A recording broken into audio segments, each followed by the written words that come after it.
ఒక మనిషిని ఎప్పుడు నువ్వు అనుకరించవద్దు, ఒక మనిషిని ఎప్పుడు నువ్వు ఫాలో అవ్వద్దు. అర్థమవుతుందా? ఒక మనిషిని ఎప్పుడు కూడా మీరు ఫాలో అవ్వద్దు. సేవకుడిలాగా నువ్వు జీవించాలి, జావకుడిలాగా ప్రయత్నించాలనుకోవద్దు. చాలామంది వాళ్ళ సేవకుడు అలాగుంటే వాళ్ళు కూడా అలాగే ఉండాలనుకుంటారు. సేవకుడు ఎలా మాట్లాడితే వాళ్ళు కూడా అలాగే మాట్లాడాలనుకుంటారు. అది తప్పండి. దేవుడు నీకు ఒక స్వరాన్ని ఇచ్చాడు, దేవుడు నీకు ఒక స్వరపేటికని ఇచ్చాడు. దేవుడు నీకు స్వరాన్ని ఇచ్చిన విధానం వేరు, ఉద్దేశం వేరు. నువ్వు దేని కొరకే ఇవ్వబడ్డావో దాని ప్రకారంగానే జీవించు. వేరొకరిలాగా అనుకరించాల్సిన వీలు లేదు. పాటలు పాడేవాళ్ళు కూడా మీకున్న స్వరాలతో మీరు పాడండి. అది బొంగురు గొంతు అవని, తారు రోడ్డు మీద రేకేసి గీకినట్టే ఉండని, ఎలాగానే ఉండని, అది దేవునికి మహిమ, అది దేవునికి ఘనత. నువ్వు ఎవరో లాగా పిల్లి గొంతేసుకొని పీసు గొంతేసుకొని ముక్కుతో మూడుతో పాడతానంటే కుదరదు అక్కడ. ఎందుకంటే దేవుని నామానికి అవమానం కాదు, అవమానం అది. అంత మాత్రమే కాదు, అక్కడ నువ్వు అంత అనుకరిస్తున్నట్టు. ఏం చేస్తున్నట్టు? దెయ్యం బట్టి పాడుతున్నట్టు. ఆమె చెప్పండి, అనుకరణ ఒక దెయ్యం, అనుకరణ. కాబట్టి దేవుని ప్రజలంట ఇంకొకరిని చూసి ఎప్పుడు కూడా అనుకరించకూడదంట. నీవు దేవుని సంఘంగా పిలువబడుతున్నప్పుడు, దేవుని జీవం కలిగిన సంఘంగా నువ్వు పిలువబడుతున్నప్పుడు, వేరొక మతస్థులను చూసి, వేరొక సంఘస్థులను చూసి, వారు అలా ఉంటున్నారు కదా, వీళ్ళు ఇలా ఉంటున్నారు కదా, వాళ్ళు బాగానే ఉంటున్నారు కదా, మనం కూడా అలా ప్రవర్తించాలి అని మాత్రం అన్నట్టు కూడా ప్రయత్నం చేయకూడదంట. ఈ రోజున సంఘాల్లో వచ్చినటువంటి చిక్కదే.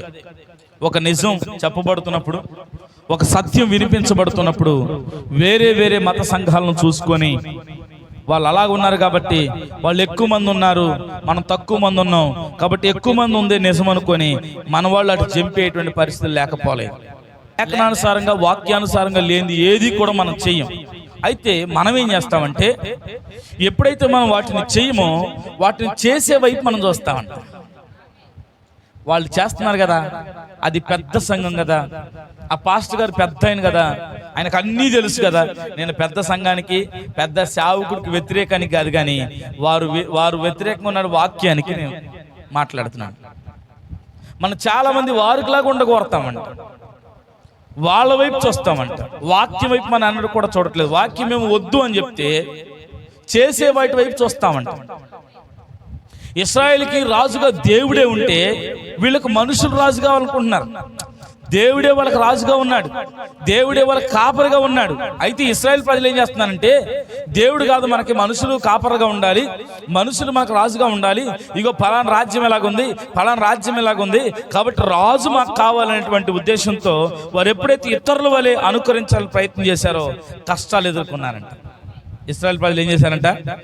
కష్టాలు ఎదుర్కొన్నారు. సంగమా, ఈరోజు నీవు నేను కష్టాలు ఎదుర్కోకుండా ఉండాలి అంటే ఇతరుల వలె ఉండాలి నువ్వు అనుకోవద్దు. నువ్వు దేవుని వలె ఉండకూడదు, వాక్యం వలె ఉండకూడదు.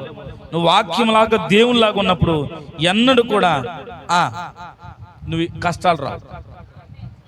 ఇతరుల వలె అలంకరించుకోవాలని, పొట్టి వస్త్రాలు వేసుకోవాలని, జుట్టు కట్ చేసుకోవాలని, లేదంటే టైట్ అయినటువంటి బట్టలు వేసుకోవాలని, రకరకాల హెయిర్ స్టైల్స్ వేసుకోవాలని నువ్వు ఎప్పుడైతే అనుకుంటావో, ఇతరుల వల్లే ప్రవర్తించకూడతావో, అప్పుడు కష్టాలు ఎదురవుతాయి. నీవులాగానే ఉండు. నేను దేవుడు ఒక ఉద్దేశం కొరకు నియమించాడు, నేను ఒక ఉద్దేశం కొరకు దేవుడు సంఘాన్ని పంపించాడు. ఆ ఉద్దేశం నీ జీవితంలో నెరవేర్చబడాలి.